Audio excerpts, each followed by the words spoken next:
दिख गई तो फिर हमारा मन ही नहीं हुआ हटने का। वो तो हमसे पूछ रही थी ऐसे पति का हम क्या करें, इससे तलाक ले ले कि इसकी सेवा करें। तो हमने कहा बहुत भाग्यशाली हो कि कम से कम वो सत्य तो बोल रहा है, नहीं तो महाराज सत्य बोलते नहीं है, वो दूसरा बहाना बना लेता। सत्य तो कम से कम उसने कहा है कि हम ये देख रहे थे।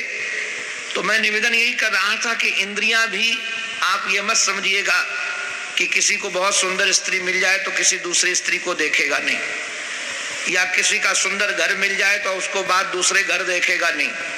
वो जहां जाएगा अपने से अच्छी चीज दिखेगी तो वो देखे बगैर मानेगा नहीं। बूढ़ा होता था जिससे ये महाराज पान करता था शराब का, ऐसे करके महाराज उसका शरीर जैसे पूरा हुआ। ये बात उसके पिताजी को पता चली, त्वष्टा को। त्वष्टा ने कहा कि हमारे निरपराध पुत्र को इसने मार डाला, इंद्र को। अब हम यज्ञ करते हैं और यज्ञ करके ऐसा बालक उत्पन्न करेंगे कि इंद्र को मार देगा। एक निवेदन है आप सबसे,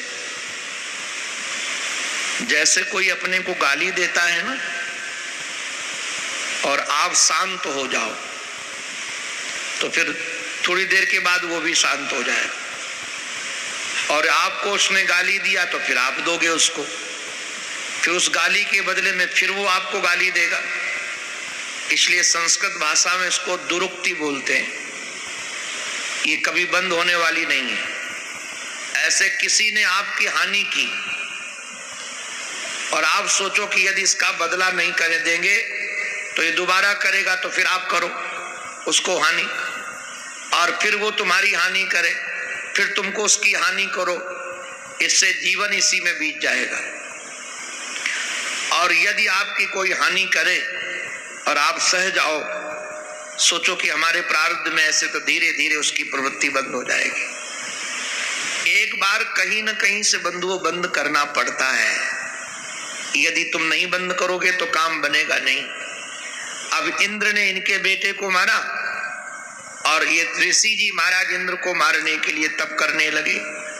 उन्होंने महाराज ऐसा यज्ञ किया है, आपको क्या कहें, जिसमें उन्होंने वेद के मंत्रों का प्रयोग किया, किंतु समास भेद हो जाने से पुत्र तो उत्पन्न हुआ बंधुओं, किंतु मरने वाला उत्पन्न हुआ, मारने वाला नहीं। यहाँ वर्णन है कि यज्ञशाला से जैसे वो परतोद्भवन बहुत बड़ा आकार का उत्पन्न हुआ, हमारे त्वष्टा ने उनका नाम रखा ब्रीनतात मरा त्रातुम अधुना। बोले हमारी रक्षा करने के लिए तुम आज प्रकट हुए हो, इसलिए तुम्हारा नाम वृत्त होगा। वैसे तो हम लोग बचपन में पढ़ते थे कि तुमने आकाश को वृत्त घेर लिया है, इसलिए तुम वृत्रासुर हो। देवी भागवत में है ब्रजिनाथ त्रातुम अधुना। ये ब्रजिनाथ शब्द का भी प्रयोग उसी के लिए किया गया है, त्रात रक्षा के लिए प्रयोग किया गया है, इसलिए तुम्हारा नाम होगा वृत्रा। और बाद में इसी को वृत्रासुर कहे। वृत्त नाम था इसका, वृत्त से असुर मिला दिया, वृत्रासुर कहने लगे। ऋषि ने महाराज वेद वेदांत तत्वज्ञ थे, सर्व विद्या विशारद थे। इनका नामकरण संस्कार करने के बाद इन ऋषि ने महाराज उनको अस्त्र शस्त्र से सुशोभित किया और कहा कि तुम जाकर तप करो। ये तप करने के लिए गया है, और इसके तप की बात जब इंद्र को पता चली कि ये तप कर रहा है, तो महाराज फिर उन्होंने इस पर प्रहार करने का प्रयास किया, किंतु बृहस्पति ने कहा किम करोमि सहस्राक्ष त्वाम महाराज दुष्कृतम कृतम। पहले ही तुमने दुष्कृत किया है। और देखो इंद्र, परोपकार ही व्यक्ति के जीवन में सुख देता है और वही करना चाहिए। न सुखम बिंदते प्राणो, कभी भी व्यक्ति को उस प्रकार से सुख नहीं होगा जो पर पीड़ा परायण, जो दूसरों को दुख देता है। समाज में सुखी वही हो पाता है जो उपकार करता है। और जो लोगों का अपकार करता है वह कभी सुख नहीं हो पाता है। महाराज इन्होंने तप करके और ब्रह्मा से आशीर्वाद लेकर के पिता के चरणों में आकर के प्रणाम करके इंद्र पर हमला बोल दिया। इंद्र को स्वर्ग छोड़कर भागना पड़ा। ऐरावत हाथी भी छोड़कर, ऐरावतों भगवन गृहाण छोड़कर भाग गए। उन्होंने अपने इस विजय की सूचना आकर पिता को सुनाई। पिता ने कहा, वाह बेटे, तुमने तो हमारा निश्चित रूप से ही सर ऊंचा कर दिया। जो हमारा मनोरथ था वो तुमने पूरा किया है। अब महाराज ये देवता लोग सब इधर उधर भागने लगे। इनको कहीं स्थान नहीं मिल रहा था और इधर ये वृत्रासुर तप में लगा था। जाते वर्षते पूर्णे ब्रह्मालोक पितामहा। वृत्रासुर ने 100 वर्ष तक जब तप किया तो पितामहा हंस पर आरूढ़ होकर के आए और सामने खड़े होकर के कहा, तुष्ट पुत्र सुखी भव। अरे तुष्टा के पुत्र, तुम सुखी हो जाओ। और जैसे उसने देखा तो महाराज वृत्रासुर ने साष्टांग प्रणाम किया है और मीठी वाणी से स्तुति की और कहा, महाराज हमको ऐसा आशीर्वाद दो, मृत्युश्च मा भवतु मे किल, मेरी मृत्यु न हो। उन्होंने कहा ऐसा संभव तो नहीं है, बोले लोहे से न हो, काष्ठ से न हो, सूखे स्थान पर न हो, गीले स्थान पर न हो, बांस से न हो और निश्चित रूप से रात्रि में न हो, दिन में न हो। ब्रह्मा जी ने सारा वरदान दे दिया है। न शुष्केन न चांद्रेन न पाशेन दारुणा भविष्यन्ति चते मृत्युर इति सत्यम ब्रवीमहम। तुम्हारी मृत्यु ऐसे नहीं होगी। एक नारायण निवेदन आप सबको करना चाहता हूं। इन पुराणों की कथा सुन करके आप एक बात हृदय में धारण कर लो। जीवन में दो का सदा स्मरण बना रहना चाहिए। एक मृत्यु का स्मरण बना रहना चाहिए और एक भगवान का स्मरण बना रहना चाहिए। जिन लोगों को अपनी मौत याद नहीं आती है वही लोग पाप में प्रवृत्त रहते हैं। आप जरा विचार करो कि आपको मौत का स्मरण रहे। अभी कई बार होता है कुछ ऐसे, हम ही को कोई देना चाहता है वस्तु कि महाराज ये ले लो, तो मैं तुरंत मना कर देता हूं कि नहीं चाहिए। क्यों नहीं चाहिए? जैसे कोई खाने की वस्तु भी देता है तो हम कहते नहीं चाहिए, हमारे पास है। क्यों कहता हूं? क्योंकि पता है कि कल हमको जाना है और कल तक खा पाना नहीं है। उसके बाद यदि संग्रह करेंगे तो गधा बन के ढोना पड़ेगा, कहीं ढोना पड़ेगा। ऐसे यदि मृत्यु का स्मरण बना रहे कि पता नहीं कब चला जाना होगा, तो आप जो पाप से धन कमाते हो और आप लोग जो पाप से दुराचार करते हो उससे बच जाओगे। इसलिए ये जितने बड़े बड़े असुर हुए हैं, इनकी असुरता के मूल में यही है कि इनको लगा कि मैं मरूंगा नहीं, मैं सदा बना रहूंगा। अगर आपको ये स्मरण बना रहे, मैं तो अनुभव की बात ये कह रहा हूं आपसे, आपको यदि ये स्मरण बना रहे, सतत याद बना रहे कि पता नहीं जिंदगी का कब कहां अंत हो जाए, किसके लिए इकट्ठा करना है और जीवन का कुछ पता नहीं है। और मैं एक बात आप लोगों को निवेदन करके कह देना चाहता हूं, बेफिक्र हो जाओ। आपको कभी भगवान भूखा नहीं रखेगा। आवश्यकता की पूर्ति कभी रुकती नहीं है और इच्छा की पूर्ति कभी होती नहीं है। अच्छा, आप लोग पढ़े हो, मैं प्रश्न पूछ रहा हूं। ये अंधी है और बुढ़ापा लंगड़ा है। बुढ़ापा लंगड़ा कैसे है? इसमें शरीर का सामर्थ्य तो नहीं, किंतु जीवन की अनुभूतियां हैं वृद्धों के पास। उनके पास ज्ञान चक्षु है। तो यदि ये जवान लोग बूढ़ों के जो अनुभव हैं उनको मिला करके यदि काम करने लगे तो बहुत जल्दी सफलता मिलेगी। किंतु इन जवानों को लगता है कि बूढ़े लोग तो सठिया गए हैं, इनकी बात सब मानने की जरूरत नहीं है। इनके जो जीवन का अनुभव है वो बहुत काम का है। आप लोग ध्यान रखिएगा, इनकी अनुभूति से काम ले सकते हो। मैं तो लगभग 90 से कथा कर रहा हूँ और शास्त्र जितने अध्ययन किए थे ये सब विद्यार्थी काल में किए थे। अभी स्वाध्याय करता रहता हूँ। हमने उस समय हजारों श्लोक याद किए थे, चौपाइयाँ याद की थी। अब जो जितना ज्ञान हमारा उस समय था 92-94 तक, हमने बहुत ज्यादा ज्ञानार्जन नहीं किया। उसके बाद हम कहीं जाकर गुरुजनों के पास उसके बाद पढ़े नहीं हैं। उसी के पहले समय गुरुजनों के पास दौड़ दौड़ कर पढ़ते थे। भी सही है जी, जो आपको कुछ काम करा करके आपको दे रहा है। कल हमको बहुत खुशी दी आप लोगों ने, बहुत प्रसन्नता हुई कल हमको जान करके कि हमारी ये समिति किसी से चंदा नहीं मांगती है। हमको बहुत प्रसन्नता हुई। मैं चंदा करने वाली कथाओं से दूर रहता हूँ। उसको महाराज बलि के लिए लेकर के आए तो विश्वामित्र ने मना कर दिया, और विश्वामित्र ने मना कर दिया कि इसकी रक्षा करो। बाद में उनकी कृपा से, वरुण की कृपा से वो बालक तो बच गया, किंतु विश्वामित्र जी महाराज उनसे कुपित हो गए और वशिष्ठ जी से भी महाराज नाराज हो गए।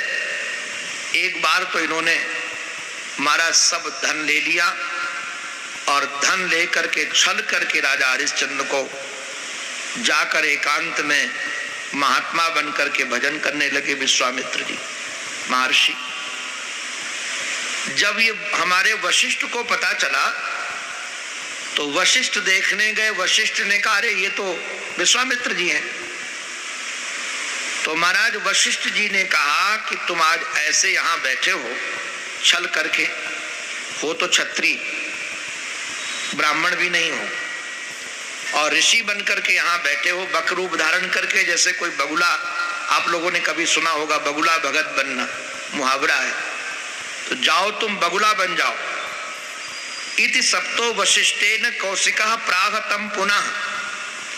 जैसे वशिष्ठ जी महाराज ने इनको बगुला बनने का श्राप दिया तो हमारे विश्वामित्र जी महाराज ने कहा कि जाओ तुम महाराज अड्डी पक्षी बन जाओ, ये बगुला की प्रजाति का है।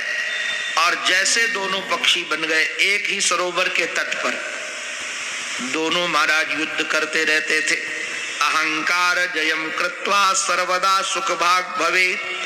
अहंकार के कारण महाराज यज्ञ करते रहते थे, बहुत वर्षों तक यज्ञ किया।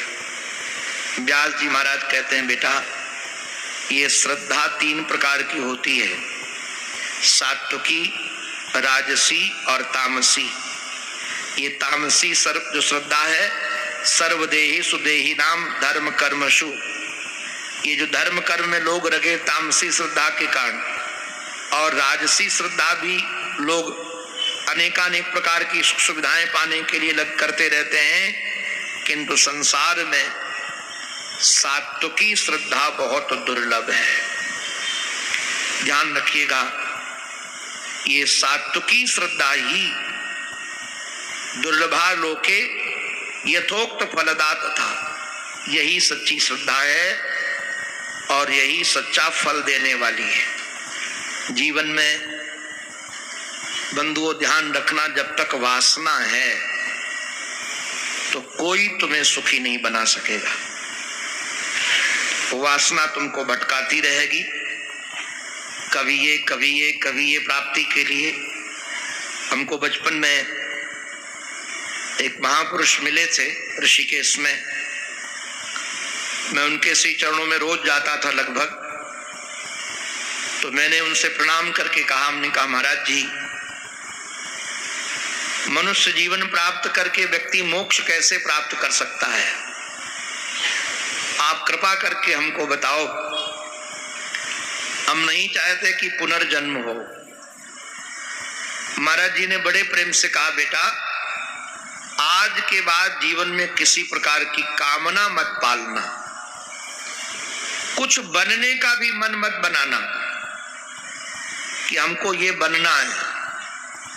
अगर तुम बनने का मन बनाओगे तो बनते बनते तुम्हारा सब कुछ बिगड़ जाएगा।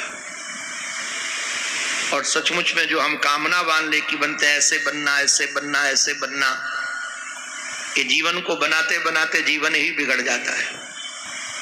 हम देखते हैं बचपन से लोग लगते हैं, पहले स्कूल में अच्छे नंबर बनाने के चक्कर में, फिर व्यापार में अच्छा पैसा कमाने के चक्कर में, बाद में फिर अच्छे गृहस्थ बनने के चक्कर में, अच्छे बाप बनने में जी, अच्छे बाप बनने के चक्कर में फिर कई लोग तो इसमें प्रयास लगा देते हैं कि अब एक माता जी हमसे कह रही थी एक दिन कि मैं अच्छी मां नहीं बन पाई, अच्छी सास नहीं बन पाई। कभी अच्छी सास बनने के चक्कर में, कभी अच्छी मां बनने के चक्कर में पूरा जीवन ही चला गया। इसलिए अगर कुछ बनने का मन हो कि हमको ये बनना है तो भगवान के भक्त बनने का ही प्रयास करना चाहिए, और कोई बनना नहीं है। और कुछ बनने का प्रयास मत करो कि ये बन जाए, ये बन जाए, ये बन जाए। ठाकुर जी जैसे नचाना चाहें वैसे नचा ले, और जैसे रखना चाहें वैसे रख लें। बाद में यहाँ राजा निमि के चक्कर में कैसे वशिष्ठ जी महाराज ने निमि को श्राप दे दिया है, इसका वर्णन है। और वशिष्ठ जी महाराज ने निमि जी ने वशिष्ठ जी महाराज को, दोनों को उसका वर्णन किया गया है। बाद में हमारे श्री वशिष्ठ जी महाराज ने भगवती की कृपा से मनुष्य में महाराज ये अपने निमि जी महाराज शरीर तो दोबारा धारण नहीं किया। उन्होंने कहा कि हम तो सबकी आंखों में बैठकर सबको दृष्टा भाव से देखेंगे।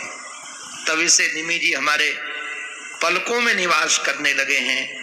और श्री वशिष्ठ जी महाराज मित्रा वरुण के पुत्र होकर के उत्पन्न हुए, ऐसी यहाँ कथा कही गई है। बाद में हमारे श्री वशिष्ठ जी महाराज के विषय में एक बात कह रहे हैं, ये आप उसको सतर्क सजग होकर सुनिएगा। ज्ञानम तो द्विविधम प्रोक्तम। वेदव्यास जी महाराज कहते हैं ज्ञान दो प्रकार का है। कौन कैसा ज्ञान? शाब्दिकम प्रथमम स्मृतम। पहला ज्ञान शाब्दिक ज्ञान है। ये जो उपनिषद ये पढ़ करके वेद शास्त्र का जो ज्ञान है, ये शाब्दिक ज्ञान है। और इसमें भी शाब्दिक ज्ञान में भी कुतर्क कल्पिता और केचित सुतर्क कल्पिता। कई लोगों के पास शास्त्र ज्ञान कुतर्क के द्वारा प्राप्त कल्पित है, और कई लोगों के पास सुतर्क से। ये देखो कुतर्क और सुतर्क, ये सुतर्क से ध्यान, कुतर्क से तो बुद्धि भ्रष्ट हो जाती है, सुतर्क से व्यक्ति को ज्ञान तो प्राप्त होता है किंतु अनुभव वाला नहीं। और दूसरा ज्ञान जो नारायण है द्विविधम, दूसरा ज्ञान अनुभवाख्यम द्वितीयम, तो ये अनुभव से मिलता है। किंतु इतनी बढ़िया बात कही, आज हमारी दृष्टि पहली बार श्लोक पर गई है। अनुभवाख्यम द्वितीयम तो ज्ञानम तद दुर्लभम नृप। हे जन्मेजय, ये शास्त्र ज्ञान तो सुलभ है, कुतर्क वाला और हमारा सतर्क वाला भी, सुतर्क वाला ज्ञान भी सुलभ है, किंतु अनुभव वाला ज्ञान बहुत दुर्लभ है। तो महाराज, अनुभव वाला ज्ञान मिलेगा कहां से? तदा प्राप्यते तस्य बेतु संगमो यदा भवेत्। देखो भाई, हमारे आराध्य गुरुदेव तो इस बात को कहते थे, दिए की लौ से दिए की लौ जलती है। जिन महद पुरुषों को भगवान का अनुभव ज्ञान है, ऐसे महद पुरुषों के साथ संग करो। जैसे दीपक जो जलता होता है, वही दूसरे दीपक को जला सकता है कि नहीं? और जो बुझ गया हो वो क्या जलाएगा? तो महद पुरुषों का संग करो, जिनके पास ज्ञान है। इतनी बढ़िया बात कही इन्होंने। किसी के पास दीपक नहीं है किंतु दीपक की कथा करता है। यथा च नश्यति तमः कृतया दीप वार्तया। केवल दीप की कथा तो करता हो, दीप की वार्ता तो करता हो, तो क्या दीप की वार्ता करने से अंधेरा चला जाएगा? हमारे पास दीपक नहीं है और हम अंधेरे में दीप की चर्चा करने लगे कि दीपक ऐसा होता है, दीप का वर्णन करें कि प्रकाश होता है, तो दीपक की कथा कहने से कोई प्रकाश होने वाला नहीं है। ऐसे ही ध्यान रखना, जो शास्त्र संबंधी ज्ञान है बिना अनुभव ज्ञान के, हुआ तो वैसे ही है कि जैसे दीप वार्ता हो। इसलिए तत्कर्म यंत बंधाय सा विद्या या विमुक्तये। बंधुओं, सच्ची विद्या तो वही है जो मोक्ष प्रदान कर दे, जो विद्या हमको बंधन में डाल दे। ये वाचिक विद्याएं जितनी हैं नारायण, हो सकता है कोई बहुत अच्छा प्रवचन करने लगे, बड़ी अच्छी वाणी से लोगों को सुनाने लगे, तो हो सकता है आश्रम बन जाए, गायें बहुत आ जाए, चेला चेली बहुत हो जाए, किंतु इससे मोक्ष मिलने वाला नहीं है। जब तक अनुभव की विद्या नहीं आएगी तब तक मोक्ष मिलने वाला नहीं है। ये कहते अन्य विद्या तो शिल्प जैसी है, केवल आप एक से एक सुंदर चीजें बना लो, जैसे कलाकार कोई आकृतियां बना देता है। इसलिए सच्ची विद्या की प्राप्ति में लगना चाहिए। बाद में हमारे श्री जन्मेजय जी के पूछे जाने पर हयवंशी क्षत्रियों का कैसे भगवान ने विनाश किया है और कैसे इस वंश पर कृपा हुई है, और यह भी महाराज सुनाया है कि एक बार भगवान विष्णु की प्राप्ति के लिए हमारी भगवती पराम्बा जगदम्बा घोड़ी बन करके भी वन में गई, क्योंकि भगवान उस समय उस रूप में थे, उनको प्राप्त किया है, इसका भी वर्णन किया गया है। बाद में भगवती कैसे लक्ष्मी के समीप गई, लक्ष्मी भगवती बनकर के लक्ष्मी कैसे नारायण के समीप गई, इसका भी वर्णन किया गया। हरिवर्मा आदि राजाओं का वर्णन हयो कुल में वर्णन किया गया है। इस हयो कुल में एक वीर नाम के राजा हुए हैं जिनकी बड़ी ख्याति थी, उनका भी महाराज यहाँ वर्णन किया गया है कि कैसे उनका ब्याह हुआ है और कैसे वो यशोमती के महाराज एक वीर से काल केतु द्वारा एक बलि को कैसे अपहृत किया गया। बाद में उनकी चर्चा सुनाते सुनाते हमारे राजा ने एक प्रश्न पूछ दिया, महाराज ये लोग बड़े बड़े पद पर पहुंचने के बाद भी ये राग द्वेष का क्यों नहीं छूटता है? तो हमारे श्री नारद जी महाराज के एक वार्ता है कि कैसे वो बंदर मुख के साथ उनका ब्याह होता है, बंदर मुख वाले के रूप में, और कैसे उनके ईर्षा का प्राकट्य होता है। तब माया विषयक प्रश्न हमारे श्री नारद जी महाराज ने भगवान से किया है। इन्होंने कहा कि महाराज आप कृपा करके हमको एक बात बताओ, हम पूछना चाहते हैं कि ये माया किसको कहते हैं, माया का स्वरूप क्या है? माया रमापते कथम रूपा माया सा की दृषि नृप, क्या उसका रूप है, कैसा वर्ण है, कैसे माया को पहचाने, माया का रूप क्या है, हम ये जानना चाहते हैं।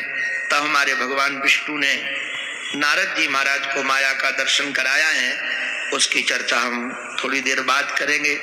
अभी हम सब लोग मिल करके श्री किशोरी जी का कोई भजन, श्री राधा रानी का कोई भजन, क्योंकि कल हम आपको सुनाने वाले हैं कि भगवती पराम्बा जगदम्बा ही राधा हैं, राधा के ही एक अंग से कैसे लक्ष्मी प्रकट हुई हैं, राधा ही मूल प्रकृति हैं। तो निश्चित रूप से भगवती स्वरूपा श्री राधा हम लोग मिल करके पहले यही माया ऐसी माया है कि जो जीव को मुक्त कर देती है, जीव को भगवान से मिला देती है, जीव के हृदय में भक्ति से परिपूर्ण करके इसको मुक्ति की ओर बढ़ा देती हैं। श्री किशोरी जी, आइए हम सब मिल करके एक राधा रानी का भावपूर्ण भजन आनंद लेंगे। और भजनोपरांत यह दिव्य कथा अभी आपको हरिश्चंद्र का चरित्र भी सुनने को मिलेगा। मिलना बहुत जरूरी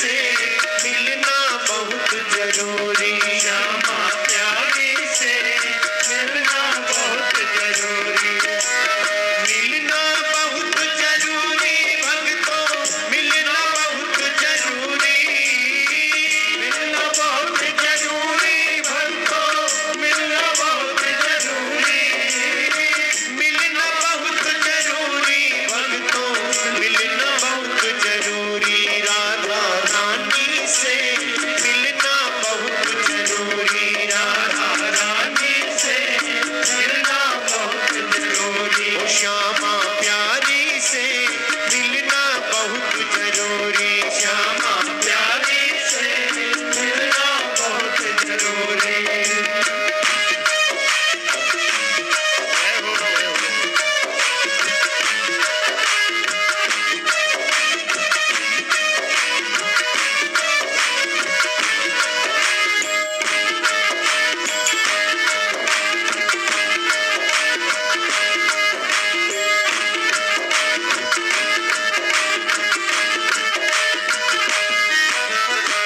में होती पवन बसंती, भवन में मैं उड़ जाती, में होती पवन बसंती, भवन में मैं उड़ जाती, राधा रानी की चुंदरी को लहर लहर लहराती, राधा रानी की चुंदरी को लहर लहर लहराती, पर न सखी में पवन बसंती, पर न सखी में पवन बसंती, पर न सखी में पवन बसंती, पर न सखी में पवन बसंती, ये ही मेरी मजबूरी, राधा रानी से मिलना बहुत जरूरी, राधा रानी से मिलना बहुत जरूरी, राधा रानी से मिलना बहुत जरूरी, राधा रानी से मिलना बहुत जरूरी।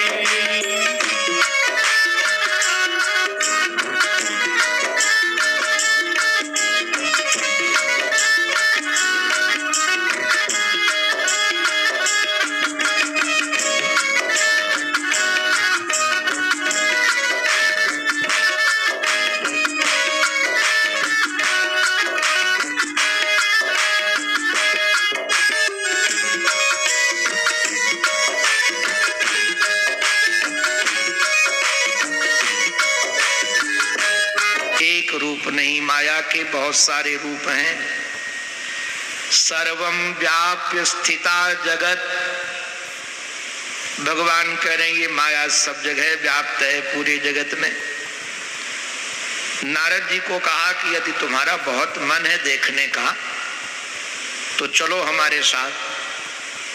बोले कहाँ चले महाराज? बोले माया देखने।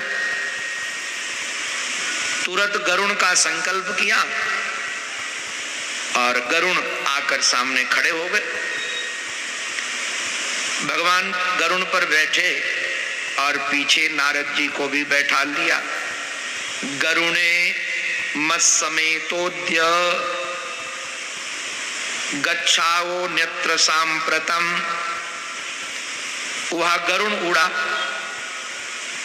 और बहुत तीव्र गति से उड़ता हुआ रास्ते में महाराज सारा जगत दिखाता हुआ, नाना प्रकार की सृष्टि का दर्शन कराता हुआ गरुण शीघ्राति शीघ्र एक सरोवर के पास पहुंचे। भगवान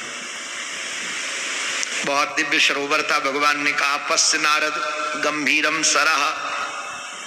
इस नारद को कहा इस सरोवर का दर्शन करो। देखो कितना स्वच्छ जल भरा हुआ है। और देखो नारद, ये स्थान बहुत दिव्य है। यहाँ स्नान करने से पुण्य बहुत मिलता है। हम लोग जल्दी स्नान कर लेते हैं और उसके बाद कान्यकुब्जम पुरोत्तमम, उत्तमपुर कानकुब्ज को हम लोग चलेंगे।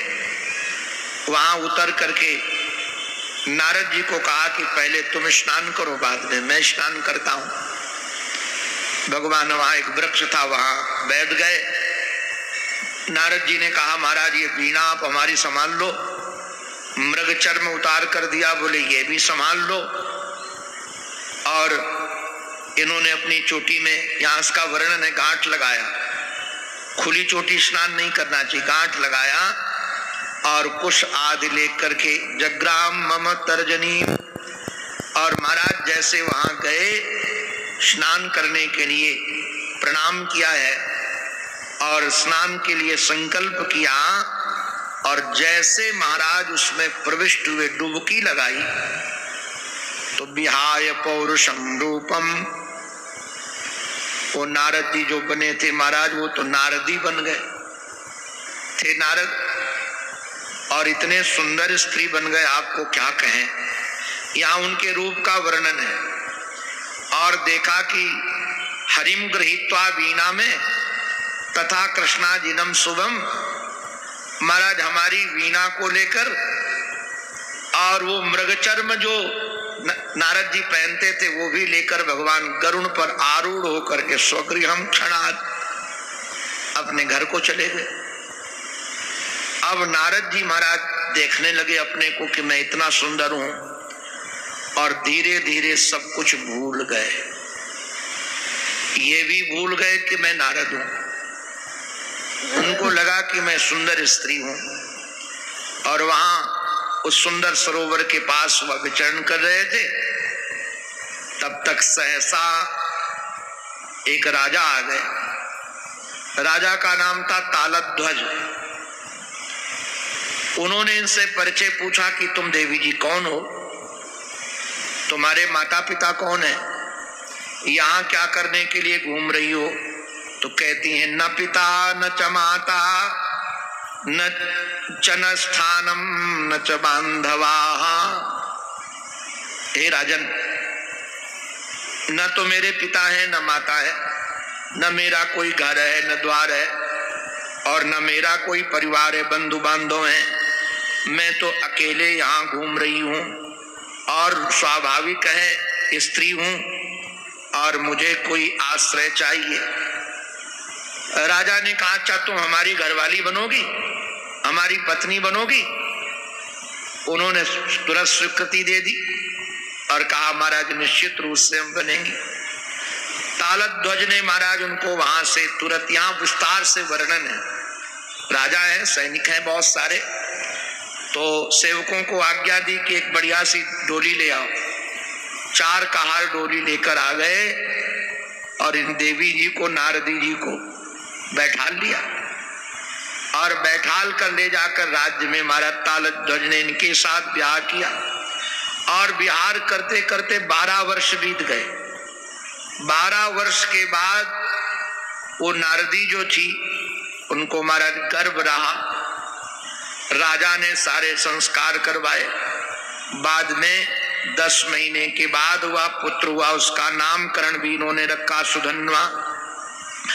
उसके बाद दूसरे साल फिर भी महाराज पुत्र हुआ, उसका नाम भी रख दिया। ऐसे 8 पुत्र हो गए नारदी जी के, 1-2 नहीं, 8 पुत्र हो गए। अब तो ये राजा के साथ बहुत आनंद में रह रहे हैं। इनको तो यही लगता है कि यही हमारे पति हैं, मैं इनकी पत्नी हूं। सब कुछ उनको भूल गया था, कुछ भी याद नहीं। बाद में धीरे धीरे बच्चे बड़े हुए और बच्चों का ब्याह होने लगा। ये कहानी हम लोगों की जैसी ही है, ध्यान रखिएगा। अब बच्चों के ब्याह होने लगे, बहुएं आने लगी। तब भी महाराज ये बड़े आनंद में रह रहे हैं, बहुओं के साथ में रह रही है। संयोग से क्या हुआ, पोते भी हो गए, पोतियां भी बहुत हो गई, परिवार खूब बड़ा हो गया। अब इनको और कुछ पता भी नहीं था, ध्यान भी नहीं था कुछ ऐसा है। इनको तो यही लगता था कि मैं इस तालध्वज की पत्नी हूं, ये मेरा परिवार है, इन्हीं का भरण पोषण करना हमारा कर्तव्य है, इन्हीं के लिए हम यहाँ रहती हैं। कुछ भी इनको ध्यान नहीं है कि हम नारद जी थे। महाराज पति की सेवा करना ही स्त्री का परम धर्म है, और उसका कोई धर्म ही नहीं है। जैसे जैसे वो प्रसन्न हो वैसे वैसे ही क्रिया करती थी। जो भोजन पसंद आए तो भोजन कराएं, जो नाचना गाना जो राजा को पसंद था, आव भाव कटाक्ष सब उन्हीं के लिए करते रहते थे। संयोग ये बना कि एक दिन इनको पता भी नहीं चला, राजा को, तालध्वज को, पड़ोसी राजा ने इन पर हमला कर दिया। और जैसे हमला किया तो इनके आठों के आठों पुत्र युद्ध करने चले गए। अब जब युद्ध करने के लिए गए और उस म्लेच्छ राजा ने उन आठों पुत्रों को मार डाला। अब इनको लगा कि हमारे पुत्र मर गए, तो जाकर बहुत रोई। वहां विलाप कर करके महाराज क्रंदन कर करके रो रही हैं कि हाय तुम सर्वस्व नष्ट हो गया, मेरा कुछ नहीं रहा, मेरे तो पुत्र मारे गए। इतना रो रहे हैं कुछ पूछो नहीं। रोते समय एक भगवान को करुणा जगी और वही भगवान इनके सामने एक वृद्ध ब्राह्मण का रूप धारण करके आ गए और कहा कि अरे तुम क्यों रो रही हो? ये दुनिया तो स्वप्न के समान है। जैसे स्वप्न में कोई स्वप्न देखता है तो उसमें कोई दुश्मन मित्र होते हैं, वो सच्चे नहीं होते। जिम स्वप्ने सिर काटे कोई, बिन जागे दुख दूर न होई। जैसे यदि स्वप्न में कोई हमारा सर काट रहा हो तो जब तक हम जगेंगे नहीं तब तक दुख दूर होगा कि नहीं होगा। तो उसमें जगना बहुत जरूरी है। मैं इसलिए बार बार एक वाक्य बोलता रहता हूं, सबको गृहस्थों को भी बोलता हूं, भागो मत जागो। भागने की जरूरत नहीं, कहां जाओगे भागकर? अगर आप सोचो क्या गोंदिया छोड़कर भाग जाएंगे वृंदावन और किसी आश्रम में रहेंगे, तो जो झमेला यहाँ है वो झमेला आश्रमों में है। जो रागत द्वेष यहाँ है वही रागत द्वेष आश्रमों में है, और यहाँ से ज्यादा है वहां। आप पूछोगे क्यों आश्रमों में ज्यादा क्यों है? यहाँ तो कम से कम आप लोग काम करने के लिए 8-10 घंटे निकल जाते हो, वहां तो कोई काम धंधा होता नहीं है, लंगर का खाने को मिलता है और भजन लोगों से होता नहीं, तो दिन भर रागत द्वेष करते रहते। यहाँ तो कम से कम काम धंधा करते हैं, इसलिए भाग कर जाने की जरूरत नहीं है। वो अपने आश्रम में तो बहुत सारे लोग हैं, इतने कि आप कल्पना भी नहीं कर सकते। हमारा परिवार बहुत बड़ा है, इतना परिवार आप सोच भी नहीं सकते कितना बड़ा है। तो हमारे पास जब लोग शिकायत लेकर आते हैं, पद पर हो जिम्मेदारी के, तो हम कहते हैं कि इनको समझाया नहीं जा सकता है, तो हम ही समझ ले। जितने महात्मा हम उनको समझा नहीं सकते। तो एक दिन एक महात्मा हमसे बोले क्यों नहीं समझा सकते? हमने कहा इनके बाप दादा नहीं समझा पाए, अगर उनके समझने में होते तो घर छोड़ के क्यों आते? इनकी घरवाली नहीं समझा पाई,